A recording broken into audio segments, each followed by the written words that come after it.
ಪ್ರಿಯ ಸಹೋದರ ಸಹೋದರಿಯರೇ, ಈಗಾಗಲೇ ನಾವು ನಿರ್ಧರಿಸಿದ ಹಾಗೆ 40 ಡೇಸ್ ಪ್ರಾರ್ಥನೆಯನ್ನ ಮಾಡಲಿಕ್ಕಿದ್ದೇವೆ. 40 ದಿವಸ ಉಪವಾಸ ಪ್ರಾರ್ಥನೆಯನ್ನ ಸತತವಾಗಿ ನಾವು ದೇವರ ಸನ್ನಿಧಾನದಲ್ಲಿ ಸಮಯವನ್ನು ಕಳೆಯಲಿದ್ದೇವೆ.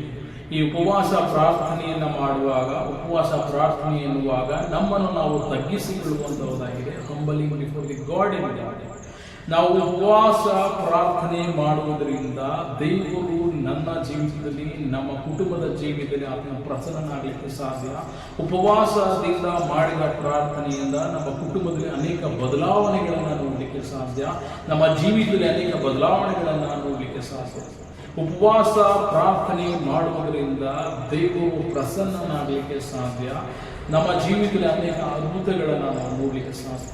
ವಾಕ್ಯದಲ್ಲಿ ನೋಡುವಾಗ ಎಜ್ರನ ಪ್ರವಾದನೆ ಗ್ರಂಥದಲ್ಲಿ ನೋಡುವಾಗ 8ನೇ ಅಧ್ಯಾಯ 21ನೇ ವಚನದಲ್ಲಿ ನೋಡುವಾಗ, ಆಮೇಲೆ ಆ ಅಹವಾ ನದಿಯ ಬಳಿಯಲ್ಲಿ ನಾವು ಎಂಬುದಾಗಿ ನೋಡ್ತೇವೆ.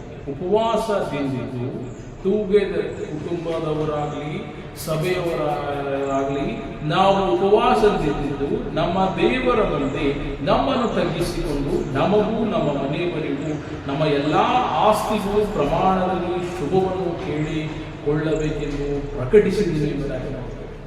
ಅಹಾಬನು ಫಾಸ್ಟಿಂಗ್ಗೋಸ್ಕರವಾಗಿ ಕರೆಯನ್ನು ಕೊಡ್ತಾ ಇದ್ದಾನೆ.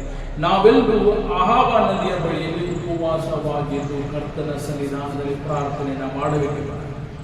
ಬರುವ ದಿನಗಳಲ್ಲಿ ನಾವು 40 ಡೇಸ್ ಅನ್ನ ಪ್ರಾರ್ಥನೆಯಲ್ಲಿ ನಾವು ಸಮಯವನ್ನು ಕಳೆಯಲಿದ್ದೇವೆ.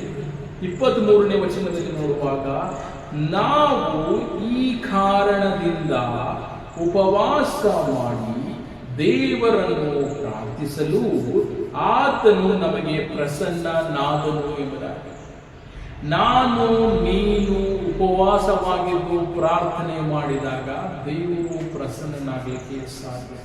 ನಾನು ನೀನು ಆತನ ಪಾದದಲ್ಲಿ ನಾವು ತಗ್ಗಿಸಿಕೊಳ್ಳುವಾಗ, ಹಂಬಲದಿಂದ ಆತನ ಪಾದದಲ್ಲಿ ಬರುವಾಗ ದೇವರು ನಿನ್ನ ಜೀವಿತದಲ್ಲಿ ಅದ್ಭುತಗಳನ್ನು ಮಾಡಲಿಕ್ಕೆ ಸಾಧ್ಯ.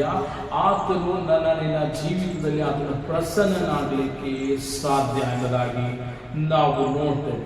ಟುಗೆದರ್ ಆಗಿ ನಾನು ನೀನು ಉಪವಾಸವಾಗಿದ್ದು ಆತನನ್ನ ಹುಡುಕುವಾಗ, ಆತನ ಪಾದದಲ್ಲಿ ಸಮಯವನ್ನು ಕಳೆಯುವಾಗ ದೇವರು ನಿನ್ನ ಮೇಲೆ ಇಟ್ಟಿರ್ತಕ್ಕಂಥ ಹಸ್ತವನ್ನ ಯಾರಿಗೂ ತೆಗೆಯಲಿಕ್ಕೆ ಸಾಧ್ಯ.